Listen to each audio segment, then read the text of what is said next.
gravity was still a ship-level constant. Nearby, the janitors wavered, their eyes wide, their faces more confused than grateful. Natalie sighed. What were you doing during the Vi War, Mixascanio? I was completing my robotics degree. Right. You were basically sitting on Europa Station eating candy with your thumb up your ass, Natalie said. Infiltration is a specialist's game, and I don't care what the board says. You can't just drop unconditioned indentures down the chute and expect them to do a good job. I'm the only one here who can. Ascanio bristled. Ms. Chan, if the board finds out... Natalie sighed. Her head researcher's blatant brown-nosing was exhausting. She made a mental note to deal with it later. I'm sick of the board getting in my face on this. No other directorate on Vancouver gets this kind of oversight. Just me. Just applied kinetics. They must have their reasons. And this is mine. People are dying, Ascanio. Drop me. Natalie caught some hesitation in Ascanio's stance. She wondered about it briefly, because the engineer was always so confident, but before Natalie could ask about it, Ascanio's hands slipped clean and quick into the now familiar motions that activated the proxy rig. After that, it all came very quickly, exactly as Natalie expected.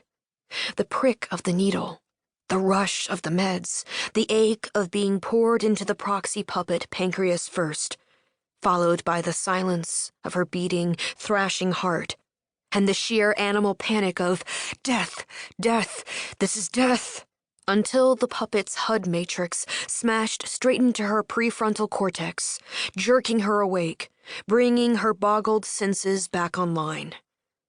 Sunlight wailed around her, as if she were actually on bittersweet, her feet covered in its thin golden dirt.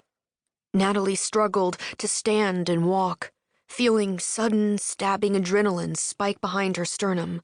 Something's wrong, her adrenals shouted, and she spent a few precious seconds searching for hostiles before she realized the wrongness was wrapped around her tongue, was the half-sweet filtered air of Vancouver rather than the 10-strong tang of a tank on her back. A view of the applied kinetics lab, Ascanio, the techs, the lab rats, flashed in front of her eyes for a moment, unstable and withering. Ms. Chan, please check in. She heard Emerson Ward's wry, granular voice in a broken half-echo, as if he were both 6 inches from her face and 6,000 clicks away. He was all business on shift, of course, tight-shouldered and blanched, his sallow hair drawn up in ribbons, his raw-boned frame steady at the interface. He was good at business, good at separating his role as her operations officer from the things he did to her with his hands in the middle of the night. Her vision blurred, and she stumbled to a halt.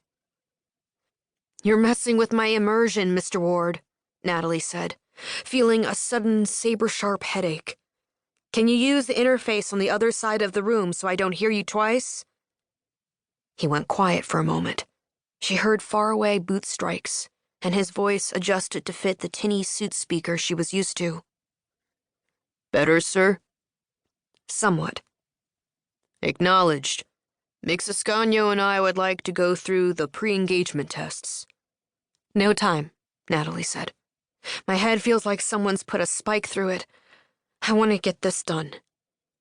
More silence, like he was using the haptics to communicate with the other scientists in the room so she couldn't hear. Typical. Proceed, Ms. Chan, Ward said. She swallowed. Immersion.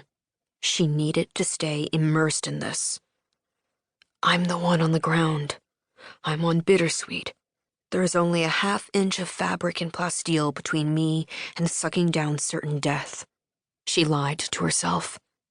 And she marveled at how similar the interaction felt to querying the memory device she was wearing.